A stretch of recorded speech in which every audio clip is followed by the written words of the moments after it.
Good morning, everyone, and welcome back to my channel. Today is day 7, the final day of Narnia week. And yeah, it's a little bittersweet. This was kind of a fun, series to do.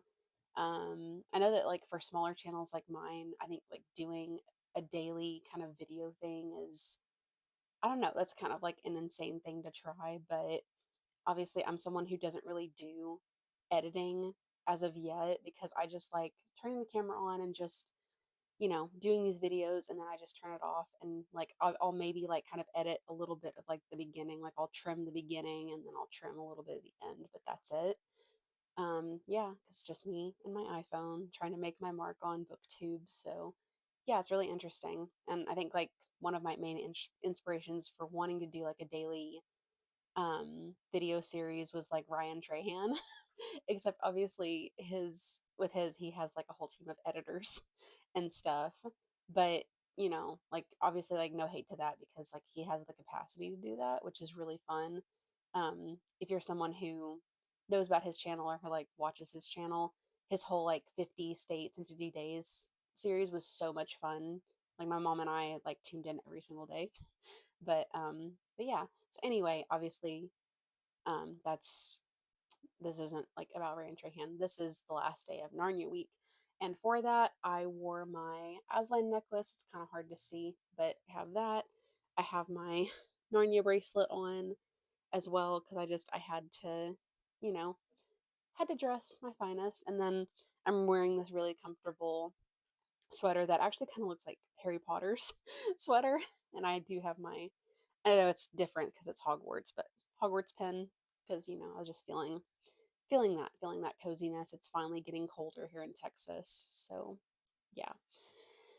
Anyway, I'm going to do things a little bit differently. Instead of beginning the top of the show, of the video, with like my little fun facts and things, I am just going to kind of reiterate a couple of things that I was discussing earlier this week. I'm going to jump into reading the first chapter of The Last Battle because that is the last one that we are reading, the first chapter of today. And then I'm going to save my little tidbits and stuff for the end of the video, especially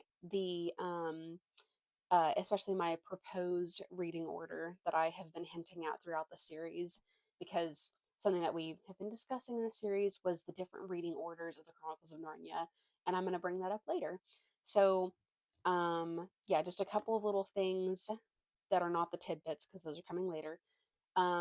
Just kind of a reminder of something that I have been kind of like pushing for this series. I've been including the link to the Logos Theater, like their website and their Instagram down below. Go check them out because like their productions of Narnia look absolutely amazing. They've only done 3 of the books so far, and I highly recommend going and checking them out, supporting them, and also begging them to please, please, please, please, please put the recordings of all their Narnia shows on demand on their website. Obviously, like you have to pay to see their other shows because they have other shows like on demand as well, but they do not have the Narnia ones. The Narnia ones I think are the only ones they don't have, and they need to put those on there for people who cannot afford to go out and watch their shows. So please, Logos Theater, this is my last push to ask people to go and do that. Obviously, you do not bully them, but please ask politely. I think if enough people go and like put those questions in the comments or even DM them, like politely asking them to do that, who knows? We might change their minds, hopefully. Fingers crossed. But yeah, and then in my last video, the Silver Chair video, I had also plugged a couple of artists who have like Narnia inspired albums. Now, there are like plenty of artists who have written songs inspired by Narnia in the past and everything, but I highly recommend the album Into the Lantern Waste by Sarah Sparks. Love it so much. And I also highly recommend Blue Flower by the Grey Havens, and that's Grey with an A. And I put the links to listen to those albums down below in the description. So I'll do that. And also the links to Logos will be down below too. And yeah, so without further ado, we're just going to dive right in. And then I will, um, yeah, we'll dive right in, and then I'll go get to my tidbits at the end. So yeah. Also, if you're wondering why I have bookmark here, it's not because I'm reading the book. It's because there's a certain part of the book that I'm going to be discussing at the end. So keep that in mind. Alrighty. Chapter 1 of The Last Battle. Here we go, guys. Last day of Narnia week. So sad. Okay. Chapter 1 by Cauldron Pool. In the last days of Narnia, far up to the west beyond Lantern Waste, and close beside the great waterfall, there lived an ape. He was so old that no one could remember when he had first come to live in those parts, and he was the cleverest, ugliest, most wrinkled ape you can imagine. He had a little house built of wood and thatched with leaves, up in the fork of a great tree. His name was Shift. There were very few talking beasts, or men, or dwarfs, or people of any sort in that part of the wood, but Shift had one friend and neighbor who was a donkey called Puzzle. I love that donkey so much. At least, they both said they were friends, but from the way things went on, you might have thought Puzzle was more like Shift's servant than his friend. He did all the work. When they went together to the river, Shift filled the big skin bottles with water, but it was Puzzle who carried them back. When they wanted anything from the towns further down the river, it was Puzzle who went down with empty panniers on his back and came back with the panniers full and heavy. And all the nicest things that Puzzle brought back were eaten by Shift, for as Shift said, "You see, Puzzle, I can't eat grass and thistles like you, so it's only fair I should make it up in other ways." And Puzzle always said, "Of course, Shift, of course, I see that." Puzzle never complained because he knew that Shift was far cleverer than himself, and he thought it was very kind of Shift to be friends with him at all. Guys, this ain't like this. You know that when the popular kid, or maybe it's not even the popular kid, but you know when that one kid at school, any other friend, if there's a friendship dynamic that's like this in school, get out of it. That's a manipulative, toxic relationship. Just saying. Let this be a warning to all you kids out there. Okay. And if ever Shift, or sorry, and if ever Puzzle did try to argue about anything, Shift would always say, "Now, Puzzle, I understand what needs to be done better than you. And you know you're not clever, Puzzle." And Puzzle always said, "No, Shift, it's quite true. I'm not clever." And then he would sigh and do whatever Shift had said. Toxic. One morning, early in the year, the pair of them were out walking along the shore of Cauldron Pool. Cauldron Pool is the big pool right under the cliffs at the western end of Narnia. The great waterfall pours down into it with a noise like everlasting thunder, and the river of Narnia flows out on the other side. The waterfall keeps the pool always dancing and bubbling and churning round and round as if it were on the boil, and that, of course, is how it got its name of Cauldron Pool. It is it is liveliest in the early spring when the waterfall is swollen with all the snow that has melted off the mountains from up beyond Narnia in the western wild, from which the river comes. And as they looked at Cauldron Pool, Shift suddenly pointed with his dark, skinny finger and said, "Look, what's that?" "What's what?" said Puzzle. "That yellow thing that's just come down from the waterfall. Look, there it is again. It's floating. We must find out what it is." "Must we?" said Puzzle. "Of course we must," said Shift. "It may be something useful. Just hop into the pool like a good fellow and fish it out. Then we can have a proper look at it." "Hop into the pool?" said Puzzle, twitching his long ears. "Well, how are we to get it if you don't?" said the ape. "But," said Puzzle, "wouldn't it be better if you went in? Because, you see, it's you who wants to know what it is, and I don't much. And you've got hands, you see. You're as good as a man or a dwarf when it comes to catching hold of things, and I've only got hooves." "Really, Puzzle," said Shift, "I didn't think you'd ever say a thing like that. I didn't think of it, or think, or oh my gosh, I didn't think it of you, really." "Why?" What have I said wrong?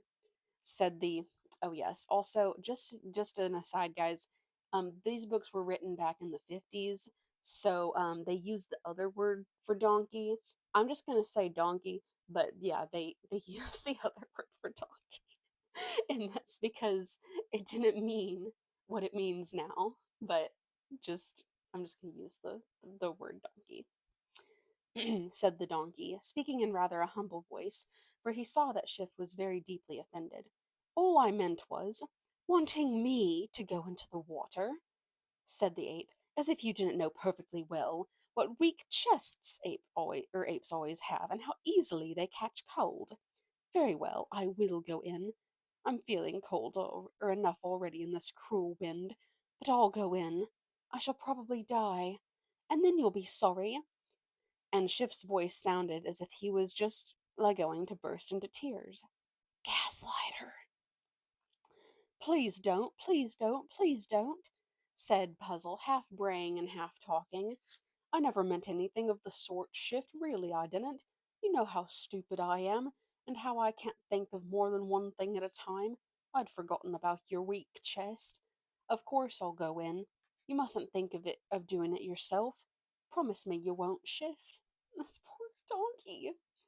So Shift promised, and Puzzle went cloppity clop on his four hooves round the rocky edge of the pool to find a place where he could get in.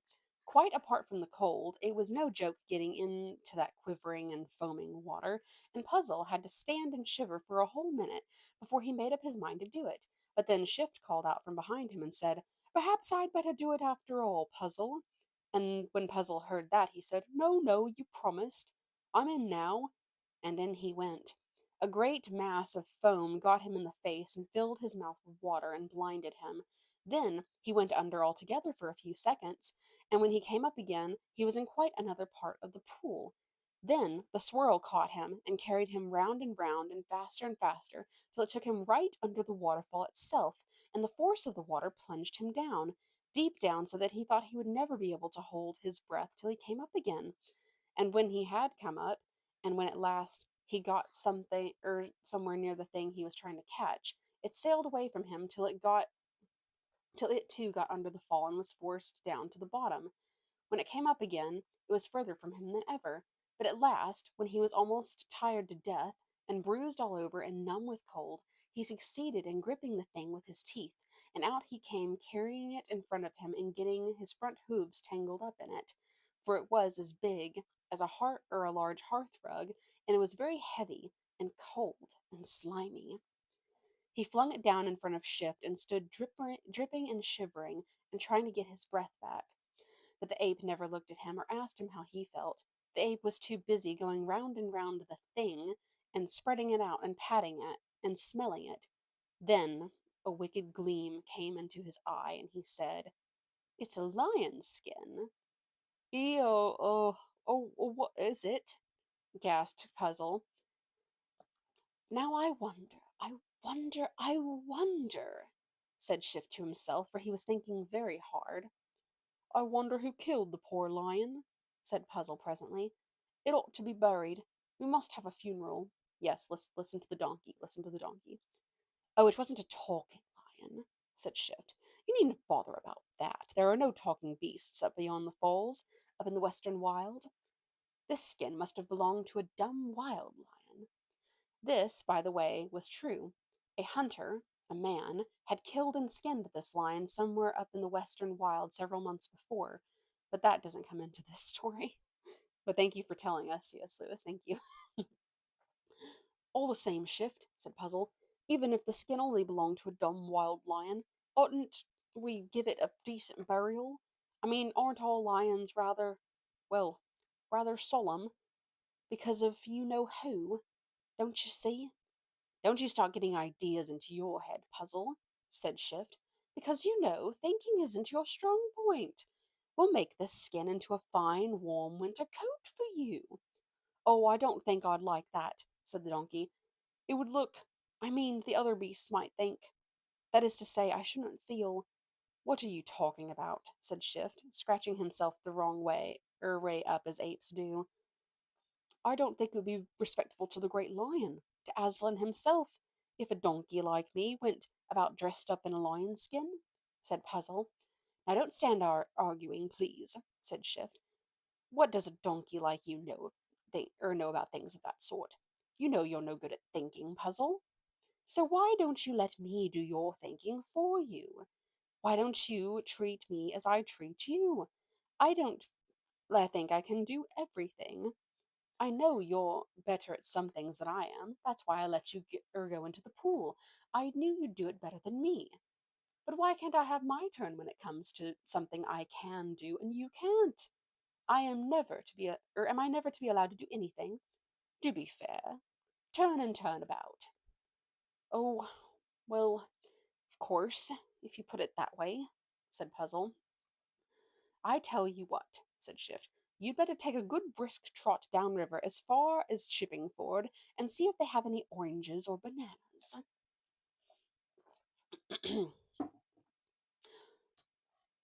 "But I'm so tired, Shift," pleaded Puzzle. "Yes, but you are very cold and wet," said the ape.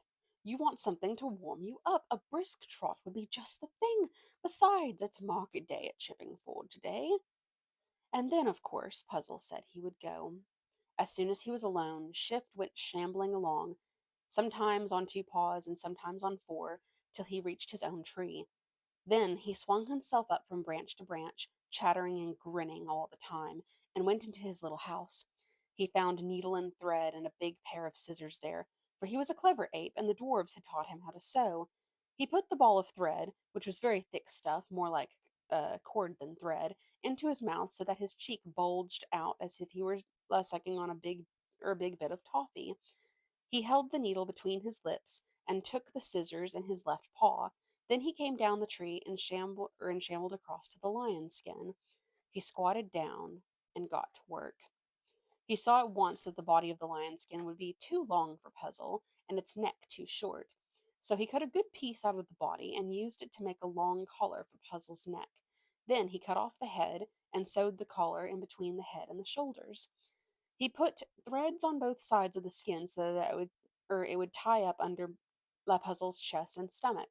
Every now and then a bird would pass overhead, and Shift would stop his work, looking anxiously up. He did not want anyone to see what he was doing, but none of the birds he saw were talking birds, so it didn't matter. Late in the afternoon, Puzzle came back. He was not trotting, but only plodding patiently along the way donkeys do. "There weren't any oranges," he said, "and there weren't any bananas, and I'm very tired." He lay down. "Come and try on your beautiful new lion skin coat," said Shift. "Oh, bother that old skin," said Puzzle. "I'll try it on in the morning. I'm too tired tonight." "You are unkind, Puzzle," said Shift. "And if you're tired, what do you think I am? All day long, while you've been having a lovely, refreshing walk down the valley, I've been working hard to make you a coat.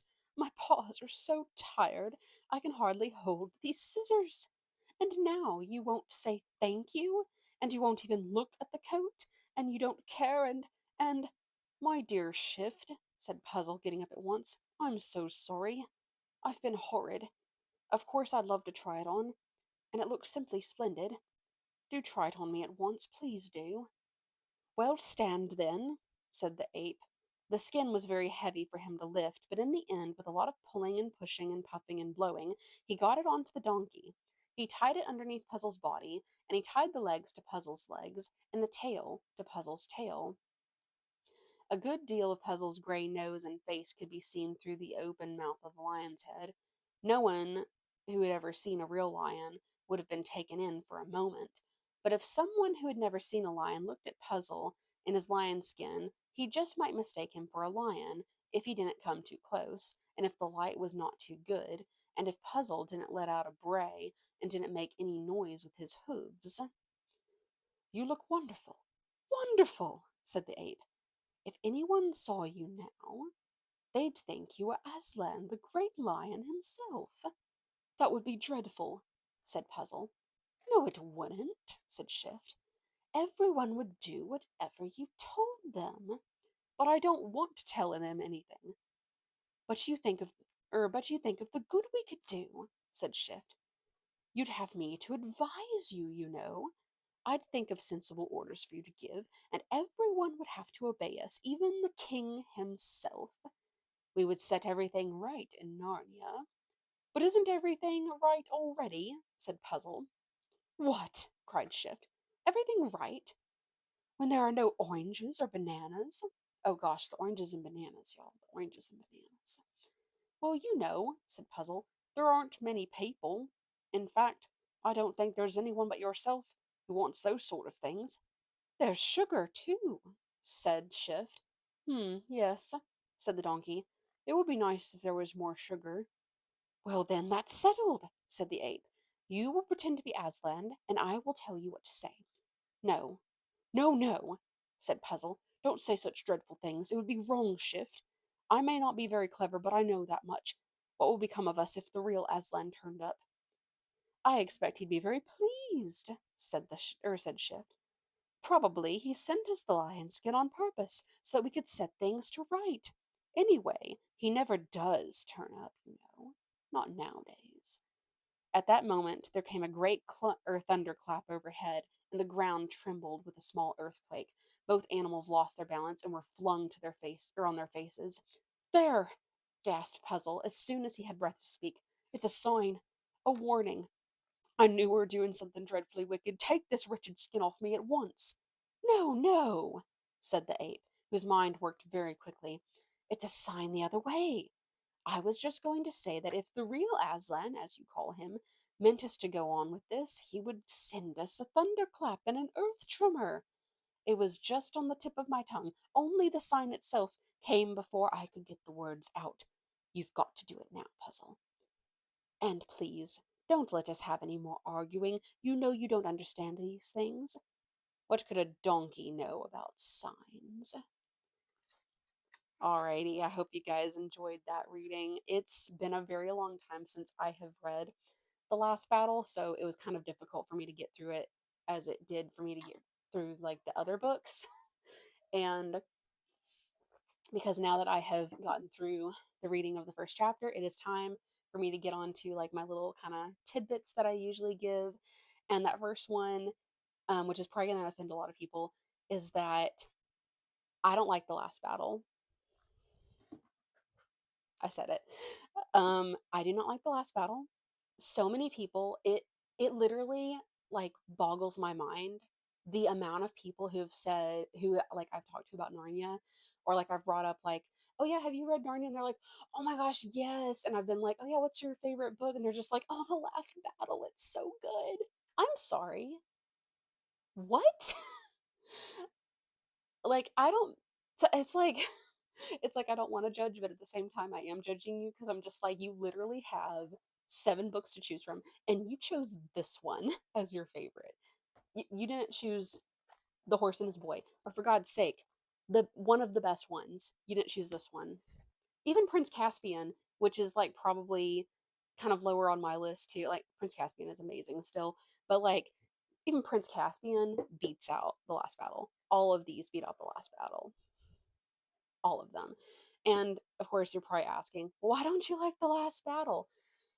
That is because when I was a kid, when I was first introduced to the Chronicles of Narnia and I heard the story of The Last Battle for the first time, I hated the ending with a vengeance. I hated the ending. I still do. I feel like as I've grown in my faith and stuff, I do have a better understanding of the ending and what C.S. Lewis was going for, because he is kind of, you know, doing like his own version of like the apocalypse, the end of the world, and God setting things to right. That's fine. That doesn't mean that I have to like it, you know, and especially because I think that C.S. Lewis, like, this gets into a whole other thing. I think C.S. Lewis's like eschatology was a little bit off as well. That's like a whole debate that I don't even really have the brain cells to even try to touch right now, but I'm just going to say it right now that I don't really agree with his end times eschatology very much. And also, this one was just like the scariest one. And it's just like, no, yeah, as a little kid, I was just like, this scared me to death too. I did not like it. So, yeah. Um, yeah, so sorry to those of you who love The Last Battle, but I am a Last Battle hater all day long, and I will stick by that. This is the hill that I die on, is that this one is not my favorite book. As you can probably see, well, I mean, it's kind of hard to tell, but this book is probably the least beat up or like bent than all of my other books because like the corners on these are like really crisp. And that is because I have rarely read this book. I've, yeah, only read it just a few times in my life. Maybe, I mean, I've listened to the audio drama quite a few times, but I've only read the book like, I don't know. It's kind of hard to just, or to like figure out how many times I've read it. Only a few times though, only a few times, especially like compared to the other books in the series because, yeah, sorry. So anyway, that being said, also if you want to, debate me in the comments, you can. It's not like, just gonna say it right now, it's not gonna change my mind. If you're gonna try to change my mind, so just don't even bother.